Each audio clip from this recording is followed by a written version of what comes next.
Hello everyone, welcome to another exciting episode of Dayspring Discussions. I'm your host, Sean McGahee, and this is a show we talk about movies, TV, sci-fi, fantasy, comic books. If you geek out about it, we're going to talk about it. You can listen to Dayspring Discussions on iTunes, YouTube, Podomatic, and Patreon, and contact Dayspring Discussions on the Facebook group, the Twitter account, and dayspringdiscussions@gmail.com. Well, happy Tuesday, everyone. It is a rainy Tuesday here in Austin, Texas. But it doesn't matter because I am so pumped to do this episode today. Now, if you listened yesterday, I talked about how there wasn't a lot of news going out, and I wasn't quite sure what I wanted to talk about today, except for the fact that there was going to be a new Star Wars Rebels episode last night. I sat down, I watched it, and my mind was blown. And I'm so glad there's no other news to talk about, because honestly, Star Wars Rebels is all I want to talk about today, okay? We had the two-parter last night, guys. There was Wolves at the Door, and then A World Between Worlds. Now, next Monday is the series finale of Rebels. And we've been getting 2 episodes. Now we're going to get 3 to finish it all off. Last night's episode, I can't even tell you how amazing it was, especially A World Between Worlds. It's something. So I went back this morning, rewatched both episodes, took some notes, and now I want to break it down. And honestly, it's going to take probably a while, guys, so I might go over my normal time frame. If I do, you can just cut out now because I'm just going to geek out. So stay with me on this. If you haven't seen Star Wars Rebels yet, first off, you're probably not on Twitter because all the spoils, people are geeking out about it on Twitter. And secondly, pause, watch the episodes, come back, then fire back on the social media account and the Gmail account and let me know what you think. So the first episode we got last night was Wolves at the Door. Now this is kind of the aftermath of everything that happened last week, Kanan's death. You saw that in Jedi Knight, and then you saw the crew of the Ghost grieving in Doom. At the end of that episode, Ezra got the stone slab from the wolves, the wolf known as Doom, who happens to have the same symbol on his forehead that Kanan had on his shoulder. There's that connection there. Think of it what you will. But Ezra knows that the temple is in trouble. Now, we saw back in Season 2, Ahsoka, Kanan, and Ezra left the temple because the Inquisitors were coming. And at the end of that episode, Vader was there too. So we know that the Empire, the Emperor Vader, they know about the temple. And it looks like they've been excavating it because they've basically stripped it apart. They're trying to get inside the temple. It's all very like Raiders of the Lost Ark. As this episode had a very much kind of Raiders callback to it. Even a little bit of Close Encounters of the Third Kind, where they were, taking stuff apart and trying to read the hieroglyphics. But before we get to that, there was the wolf riding, which was pretty trippy for Hera, Sabine, and Zeb. Now, we've seen Ezra, Kanan, even Ahsoka go on these Jedi trips, but the other 3 of them always stay behind. To get to the other side of the planet, basically the wolves took them through a portal, and we see the portal, and we have all these flashes of their lives, of rebels, and they're not quite sure how to handle it, but as Ezra tells them, it's the wolves. They're connected to the Force, strongly connected, and that they're protecting, not really them, but protecting Lothal. And there was that little line about what's the difference, and that maybe there might be a little difference down the line. I don't know. I don't think that's going to happen, but I think it was just a cool line to say. And in terms of the Force, we always see humans or other aliens use the Force. We never really think about the fact that the Force is everything, so it's inside animals as well, such as wolves. So the wolves are essentially probably Force sensitive as well, connected to the Force. Why can't they do things? And as they were running, one thing I noticed was the music. Kevin Kiner has been working with Dave Filoni ever since back in Clone Wars. Got a couple of good pieces during the Clone Wars animated series there. And there's a couple of good ones. My favorite his in Rebels is the Season 2 finale music. Really good. Then you had the music at the end of Jedi Knight with Kanan's death. great piece of music. This one and the following episode, World Between Worlds, some great music pieces. The one where they're running with the wolves, I immediately noticed it. I immediately liked it. Kevin Kiner, great job. Listen to the music, feel the music in the episodes, guys. It's really great. And as they're going through the Mystic Force portal, whatever you want to see it, you see flashes of them in previous seasons. And I always love that line. I like the very fact that they ended with the line that there's just you and me. It kind of goes to the history that it is kind of just Ezra now. He is the last hope for maybe Lothal, for the Jedi Temple, maybe for a lot of it. Dave Filoni was doing an interview, I think it was the last season during Rebels, and he was talking about the progression of the characters and the dynamic. And Kanan and Hera have always been kind of like the mother and the father figures of the show. And I always thought of Zeb as kind of like a Ben Grimm in the Fantastic Four, just kind of the big, strong uncle who's kind of the side. And Filoni mentioned, of course, that Sabine and Ezra are pretty much the kids.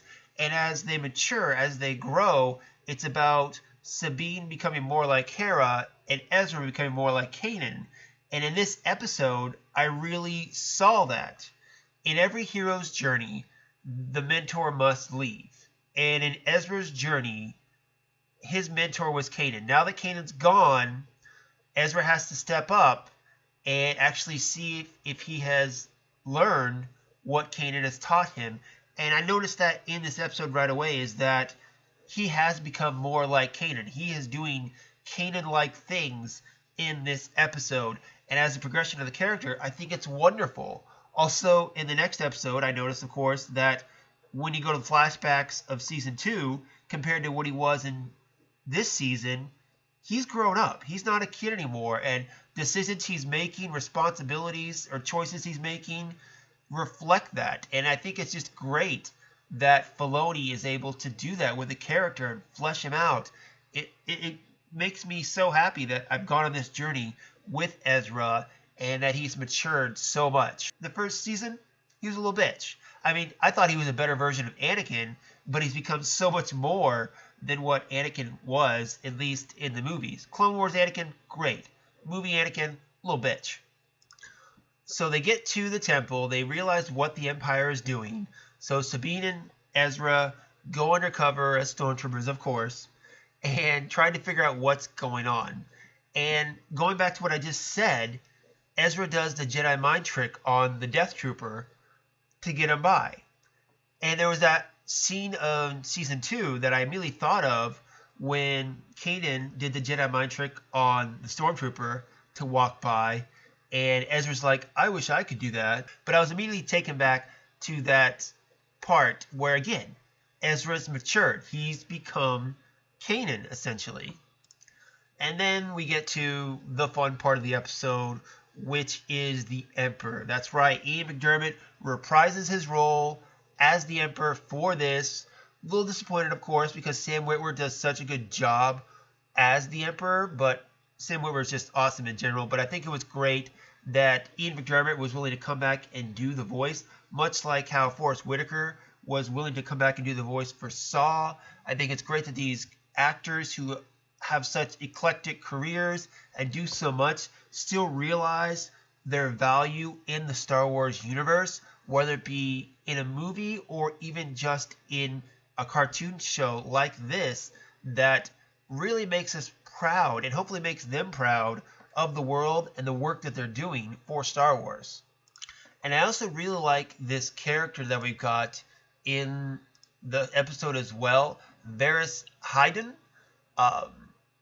He is really actually a really cool character. I'm going to get more into him later on, especially with him and Sabine, but he's not your typical Imperial general or commander. He's something a little more, which I really enjoyed in these two episodes.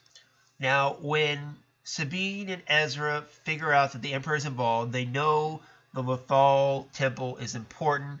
Ezra wants to stay. Hera thinks they shouldn't be there. But then there was that moment when she stops to think and she feels Kanan's presence. You have the shot of Kanan over her shoulder. Whether it's actually the ghost of Kanan. I don't think so. It's just to kind of help her visualize what's going on in Hera's mind. What would Kanan do? What would Kanan want them to do? And then she makes a decision to stay. I got the feels. It was one of several points throughout last night's Rebels episodes where I got the feels just for a moment. Now, at the end of the episode, Sabine gets captured by the Imperials, which, again, I'm going to get into here in a few minutes as far as how I feel about that whole stuff between her and Varys. But we see the wall. We see the Mortis Guardians, the father, the son, the daughter.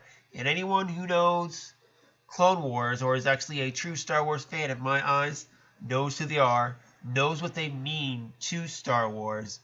When we first saw the wall in the trailer for these last couple Star Wars episodes, I immediately went back and watched the Mortis trilogy from Season 3 of the Clone Wars. I couldn't remember how it ends. That's why I want to go back and watch it. So what happens at the end of that, you have these three characters that are super powerful in the Force. You have the daughter, which represents the light, and the son, which represents the darkness, voiced by Sam Witwer. Great job.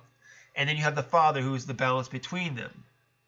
The daughter dies, but they all die, actually. The daughter dies, and actually they use her to save Ahsoka, which people think that is a meaning. The owl, Morai, been following Ahsoka around, and I think that's pretty much the piece of the daughter that's always watching over Ahsoka. And of course, you see the owl on the daughter's shoulder in the wall. So it lets you know there is still that connection between Ahsoka and the daughter and the thing that happened to her all those years ago. I was hoping we were going to get to see Sam Witwer or hear Sam Witwer as the son again, maybe a little bit. We didn't get it, but I'm fine with it. Any event, also at the end of the Mortis trilogy, you got the son dying, and then the father dies. Now the father fades away, much like Yoda and Obi-Wan. So could have been a possibility that he comes back and has become one with the Force as a Force ghost. I don't know. But he kills himself. Anakin kills the son. That's how that whole ends. So technically they're all dead. But they're still part of Jedi lore, of the lore of the Force. Whether they were gods or just super powerful in the Force, really don't know. But we know they were very important to the temple, to the Jedi. They've been recorded, they said, all the way back in Jedi archives. Was it more than just those 3 episodes in Clone Wars? Do we go back thousands of years to say Old Republic and they're still there as well? That would be awesome. I love that little line right there. It makes me believe we're not done with these 3 people. Whether we see him in another Filoni animated series that's coming up that takes place before or after all of this, I don't know. But I gotta believe now that it's not just the Clone Wars episodes and this picture on the wall where the Mortis trilogy or the Mortis father, son, and daughter come into play. So that got me excited. Ezra finds the little gate in the wall with the wolves. He jumps through it. Stormtroopers can't get through it, and that's how the episode ends. Pretty cool, huh? Not even close. The coolest part is what comes next. Episode A World Between Worlds. Now, guys, I'm already almost to my normal episode time length that I like to go on, but I'm going to spend a lot more time on this episode than I did the last episode. So I do apologize. You know, I like to try to keep it short, but this is just too cool. So I got to go on, and hopefully you're going to stay with me. So let's get to it. A World Between Worlds, where Ezra finds pretty much the cross-section of time and space. Now, we've seen kind of this place before. In Season 1, when Ezra got his crystal for his lightsaber, you kind of see him in kind of a space kind of atmosphere. In Season 2, when he goes to the temple and he talks to Yoda, again, he's kind of in that place again. But now he's fully there. There's little portals everywhere, and he can go through time. And that's really what the Emperor really wants with the temple. The Emperor is already in control of the universe. He controls the Empire. He's in charge. But he doesn't just want that. He wants control of his own life, control of power. He knows that governments rise and fall, that the only true power in the universe is the Force, and that he wants to use that to live forever, to be eternal, to be ultimately powerful. And that's why he wants to get in this world. Now, Morai is there. We haven't seen the owl, I think, for a while. Which, by the way, I'm always curious too. Sabine has the owl on her shoulder patch. I don't know what that means. Obviously, we know the owl is connected to Ahsoka and the daughter and possibly even the whole Mortis stuff. What's Sabine's connection to the owl? Because she's had that owl on her shoulder the entire series. Whether it's something Filoni just put there, or is there something to do with the fact that in canon, Ahsoka fights in the Mandalorian Wars and helps free them from Darth Maul. Maybe Morai was there, maybe it's part of Mandalorian history and something that Sabine likes. That's just me, spitballing here, just kind of me guessing.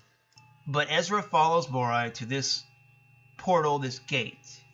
And what do we see to everyone's shock and excitement?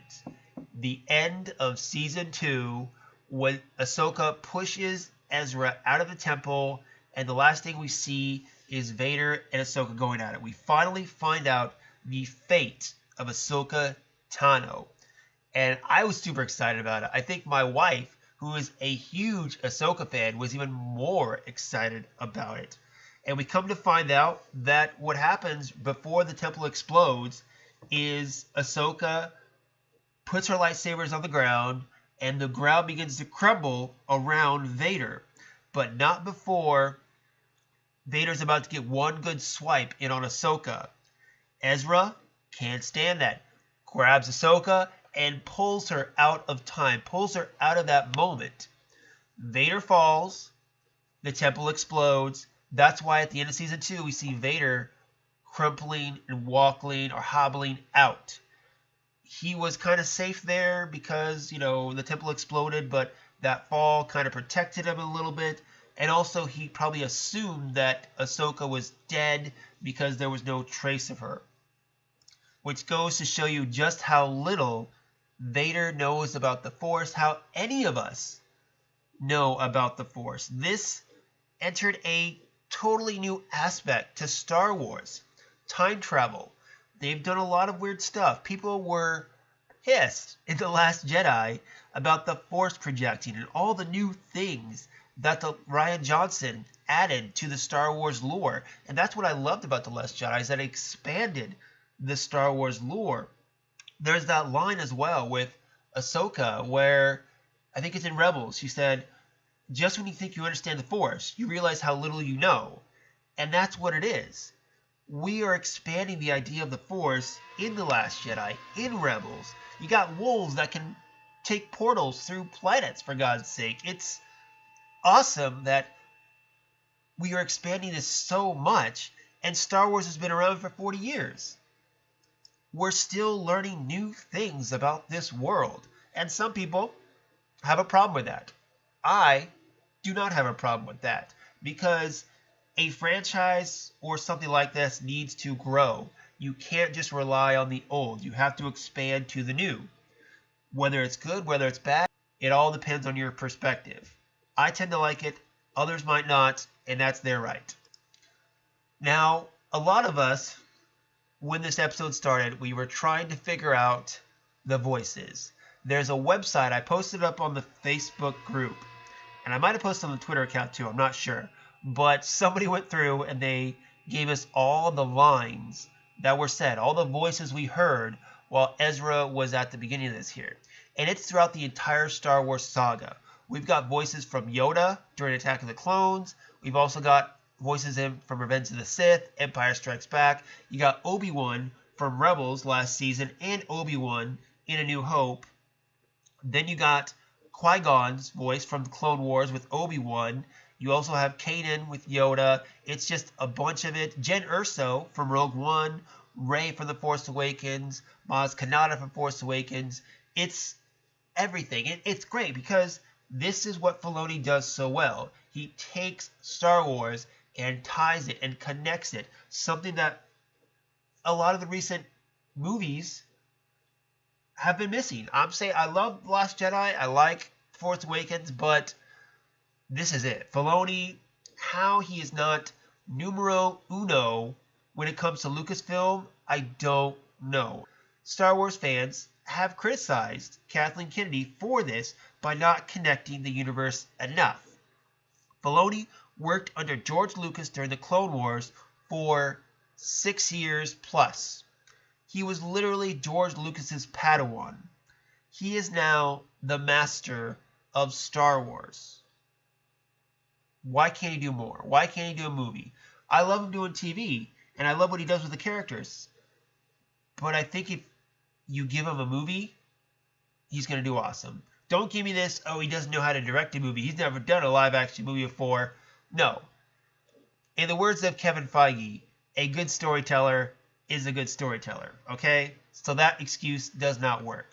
Filoni, he is Star Wars at this point in time as far as I am concerned. Okay, we're going to step out of that just for a minute. I want to talk a little bit about Sabine and her interactions with Varys.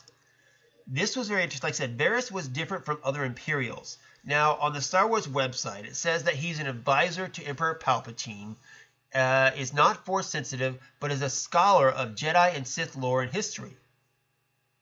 He was in charge of leading the excavation and deciphering the temple's mysteries. Sabine, as we know, is an artist and is very key in helping Ezra figure out the temple, how to get in, how to close it. They have that mutual respect, you know. It's not just about I'm a good guy and you're a bad guy, even though, you know, Sabine says I'm smarter than you in a snarky tone. It's about their mutual interest, that they're both curious about the temple, about what it means. You can be on opposite sides, but have the same goal. It's very interesting, the relationship. They're going back and forth. It's almost like Varys is more focused on figuring out the temple than he really is getting to what the Emperor wants. And Sabine's almost the same thing, where she's more interested in figuring out the temple, being the smart one, than achieving the goal, I guess, at some point. But I love their dynamic going back and forth. The fact that these characters relatively want the same thing, and they share that common interest. And of course, it all comes crashing down with Sabine at the end saying, I know that language too. Sorry about the mess. Classic Star Wars, classic Rebels, with Hera and Zeb saving Sabine and then eventually saving Ezra. Okay, done with that. Let's go back into the world between worlds. I forgot to mention how great it looks. I remember I was rewatching the episode this morning, and the look of it is so cool. The colors of it, the design. I love Ezra when he steps on the path. You got the footprints. Very cool, almost like going through, you know, puddles, essentially. Ripples in time, almost, you could say. But Ahsoka's been pulled out. Ezra's got to fill her in on all the stuff that's been happening. Now, for her, she has that line where she's like, Anakin. And you got to think of her mindset, okay? She's still fresh from season 2 when she realized that Vader is her old master. She's still got that fresh in her mind. She's still trying to deal with it after she's just been pulled into this really weird, trippy world. And now she's got something new to figure out. And in true Ezra form, he sees this as a way to achieve his goal. He thinks that the wolf, Doom, sent him here to save Kanan. Ahsoka doesn't believe that, but Ezra still goes to the portal and looks at Kanan's death. Time travel. We all know it's a complicated thing, guys, and Ahsoka knows this too. She knows that if Ezra actually saves Kanan, like he saved Ahsoka, then they would all die. Essentially meaning Ezra wouldn't be there right now, Ahsoka wouldn't have been saved, things would have gone differently. But she also had to get Ezra to realize Kanan's sacrifice. Said, quote, Kanan found the moment he was needed most. You can't save your master, and I can't save mine. And again, was a closure to Kanan's story. This whole episode was helping that closure for our characters in Ezra and Kanan's death, that Kanan sacrificed himself for the others, that he achieved something, especially in the grand scheme of the Star Wars lore. He had an important role to play, not only in Rebels, but in Star Wars in general. And I think that little lesson that Ezra had to learn is going to come into play. If you look at previews for the series finale, I'm of the mindset now that Ezra's not making it out. I think Hera makes it out and Chopper makes it out because we know that's true. I can see Sabine and Zeb making it out too, but Ezra, this is Ezra's story. This is his journey. And now he's come to the realization what self-sacrifice means and what it costs. And I think to save Lothal, Ezra is going to have to sacrifice himself. And he learned that from his master. Moving into the juicy parts, guys, the Emperor. That's right, he shows up. He knows Ezra is in the temple. And I like what they're doing because you have him where he's been searching for a way to get to this world between worlds. He still can't enter, but using his mystic dark side magic, he can peek into it. And he knows Ezra has gone into it, and he finds out that, and he feels that Ezra is the key to achieving his goal. So what does he do? He peeks in and he tries to get Ezra. Now we've seen him do something like this before in the Clone Wars during the Lost Missions or Season 6. He was playing with Yoda using those dark magics, the whole fire thing, to play with Yoda as well. He finds Ahsoka, he finds Ezra, he tries to get him, he tries to use the flames to get them, and for a second there, you know, with Ahsoka back, we don't know what's going to happen. He shoots the fire, Ahsoka deflects it, and for a second there, you're almost mirroring Kanan, what happened several episodes ago, and for a second you're thinking, is this Ahsoka's end? Is she going to sacrifice himself for Ezra like a lot of us thought she might do in Season 2? But to bring her back for 5 minutes and then kill her would kind of be a cop-out. I mean, especially given the fact that she is a huge fan favorite character in the Star Wars universe now. You can't do her like that. You can't bring her back after 2 years and then take her out in 5 minutes. That would just be silly. So they get away, they jump through the portals, but not before Ahsoka says, "I will find you, I promise." Or paraphrasing, kind of what it is. Ezra jumps through his portal, and he ends up back on Lothal. Ahsoka jumps through her portal, and she ends up back on Malachor, I think is the name of it. Anyway, the Sith Temple at the end, which is phenomenal because her and Morai end up where we saw them at the end of Season 2, where that little flash, everyone questioned whether that was her going deeper into the temple. It was. We see the gate, we see her look, and she goes through it. So now the question becomes, where has Ahsoka been for 2 years? She went through the temple. Was she trying to dig deeper and learn more secrets? Possibly. But again, Ahsoka's smart. She knows she can't immediately run to Ezra and Kanan. As much as she would like to help Kanan, to stop Kanan from dying, she can't. Because if she interferes with that, that will interfere with Ezra saving her. So whether she's going to pop up here in the series finale, people say yes. I don't know. I don't think Ahsoka's done in this world. I also would be okay if she doesn't pop up at the end of this series either. Ahsoka Tano is Dave Filoni's creation, almost like his daughter. He's very protective of her. Plus the fact that, again, she has become such a fan favorite character. Whatever Filoni does after Rebels, Ahsoka's going to be a part of it. I guarantee you that. And we come to the end of the episode, guys. They are escaping.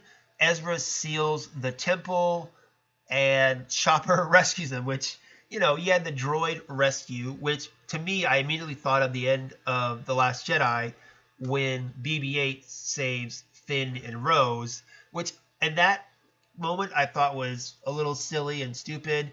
This, I immediately thought of it, which again wasn't, too bad, because to me it fit Chopper's personality and what we've seen Chopper do throughout the series. So they're escaping and they're cutting it close. The temple is collapsing, so to speak, and Varys is right there in the middle of it. I'm very curious what happened to him, because I like the character Varys, what little we saw of him. But he essentially gets sucked in. Now, does that mean he's inside the temple, or is he just dead? I don't know. We'll find out, or won't find out, I guess. But more than likely, he's just dead. But he was a good character, and I wouldn't mind him seeing him pop up in other things down the road. So they get out, and I like the escape too, because now it's become real. Now that they've lost Kanan, you can feel the bond between them. They've suffered a loss. They are family, and they've suffered a loss. And now I feel like they're more protective of each other than ever. Hera, the mother figure of them all, she wants to protect her family. She wants to protect Ezra. I don't think she's going to be able to do that. I'm looking for a very tear-jerky ending next week when Ezra essentially says goodbye to everyone to go sacrifice himself. And I can guarantee you I'm probably going to cry, because this, just them getting away, them running away, gave me the feels. Skip to the end. It all collapsed down, and you have Hera and Ezra out there. Again, that was the closure scene of Kanan. Great music by Kevin Kiner. It was all about Hera saying goodbye to her love and Ezra saying goodbye to his master. The people we lose in life are always with us. And that's what I think Filoni and them were trying to portray. Saying goodbye is one thing, but keeping them with you is another. And of course, Ezra at the end saying he's got one last lesson that Kanan taught him. He knows what he has to do. And you also have the voice at the end when Ezra passed out. Kanan saying, "The Force will be with you always." Again, just Kanan saying goodbye to Ezra is what it's all about. This whole episode, I feel, was the closure of the group for Kanan. So now they can finally move on and do what they have to save Lothal. I am so excited. Honestly, I'm super excited for the box series set to come out. I don't think I can wait a couple months or a year before they get that together. I want it to come out immediately after the series ends so I can buy it immediately. I don't care how much it costs. Lisa and I have been waiting. We thought about buying the seasons of Rebels, but we're like, no. When we announced it was only going to be 4 seasons, we're like, okay, we'll wait and we'll just get the box set. So whenever the box set comes out, I'm there to buy it first day. You can bet on it. I still need to buy Clone Wars too. Clone Wars is on Netflix. I can watch it, but I want the box set too. Any event, guys, that's it for me. I ran twice as long as I usually do. I do apologize, but hopefully if you're still with me, you love Rebels as much as I do. But I really want to know, what did you think of the episode? Did you like the things they expanded on? Did you like the decisions they made? Let me know. Hit me up. Facebook group, Twitter account, daysprings@gmail.com. One more week, guys. One more week of Rebels. So, like I said, next week I'm going to try to get Lisa in here, and I want to do not only a finale review, but a whole series review about what she thought about Star Wars Rebels and kind of going through it from there. And I can almost guarantee it's probably going to be an hour long. So, buckle up your seats, guys, and I will see you back here in a couple days. Like I said, Friday, if there's no big news that comes out, I'm just going to do an Oscar kind of special where I talk about the nominees and who I want to win, who I think will win, stuff like that, because the Oscars are Sunday. I love the Oscars. I'll go through why I love the Oscars so much as well. I can't wait, guys. I cannot wait. So, again, fire back. Let me know what you think, and I will see you guys next time. Until then, may the Force be with us all.